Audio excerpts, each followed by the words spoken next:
ఎప్పుడు వస్తాడు మొత్తానికి అయితే వస్తాడు.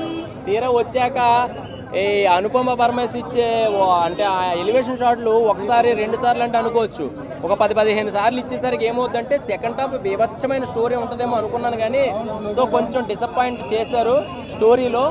అది ఎందుకు ఏ పాత్రలు వస్తున్నాయి, ఎందుకు కాల్చుకుంటున్నారు, ఎందుకు వేరే వేరే క్యారెక్టర్లు వస్తున్నాయి అనేది ఇప్పటికీ అర్థం కాలేదు. డైరెక్టర్ గారికి అర్థమైందో లేదో నాకైతే అర్థం కాలేదు. చాలా హైప్ క్రియేట్ చేశారండి నిజంగా చెప్పాలంటే. సినిమాలో రవితేజ గారిది అయితే మాత్రం ఎటువంటి తప్పు లేదు.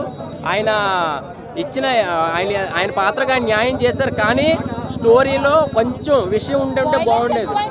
వైలెన్స్ అయితే బీభత్సమైన వైలెన్స్. నాకు తెలిసి ఒక జేమ్స్ బాండ్ సినిమాలో ఉంటుంది. ఇక్కడ చూడండి ఎలివేషన్ షాట్లు కానీ, కాల్పులు కానీ, గన్స్ ఎలా వాడాలంటే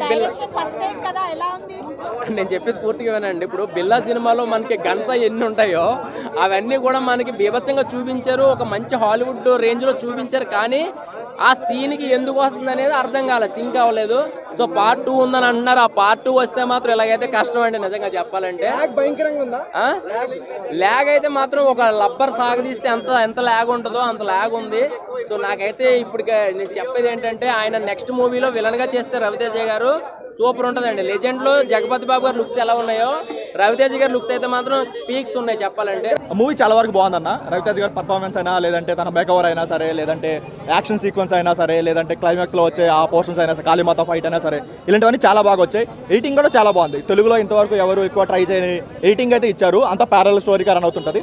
ఫస్ట్ హాఫ్ కొంచెం ల్యాగ్ ఉంది అండ్ ఫ్లాష్ బ్యాక్ కూడా కొంచెం ల్యాగ్ ఉంది. అది కొంచెం పక్కన పెడితే రిమైనింగ్ అంతా ఓకే. కాకపోతే పెద్ద స్టోరీ కూడా ఏం లేదు, ఏదో ఒక మెసేజ్ ఇవ్వాలని ట్రై చేశారు తప్ప అంత జస్టిఫికేషన్ అయితే ఎక్కడ లేదు. ఫస్ట్ సీన్ నుంచి లాస్ట్ సీన్ వరకు ప్రతి డైలాగ్ అయితే పేలింది, బాగా పేలితే. కాకపోతే వాళ్ళు ఏదైతే ఎలివేట్ చేశారో ఫస్ట్ నుంచి లాస్ట్ సీన్ వరకు దానికి జస్టిఫికేషన్ లేకుండా పోయింది. సో జస్టిఫికేషన్ లేకపోయేసరికి బయటకు వచ్చినప్పుడు అంత సాటిస్ఫాక్షన్ అయితే ఇవ్వలేదు.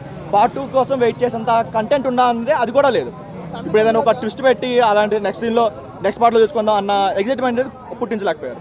అంటే లాస్ట్ మూవీతో కంపేర్ చేసుకుంటే రవితేజ ఇది బెటర్ మూవీ అనుకోవచ్చా, లేదంటే ధమాకాతో కంపేర్ చేసుకుంటే ఒక ఎంటర్టైన్మెంట్ సాంగ్స్ విషయం పక్కన పెడితే అది కాకుండా మిగతా అన్నీ బాగున్నాయి. రవితేజ పర్ఫార్మెన్స్ అయినా సరే, కొత్త ఇదైనా సరే, హాలీవుడ్ విజువల్స్ అయినా సరే, ఎడిటింగ్ అయినా సరే, స్క్రీన్ ప్లే అయినా సరే, యాక్షన్ అయినా సరే, మొత్తం అంతా బాగుంది. కాకపోతే ఏంటంటే రియాలిటీ ఏంటంటే ఇప్పుడు ధమాకాకి ఏ రేంజ్ కలెక్షన్స్ వచ్చాయో, ఏ రేంజ్ పాపులారిటీ వచ్చిందో దీనికి రాదు. ఎందుకంటే మన వాళ్ళు అలాంటి చూడరు.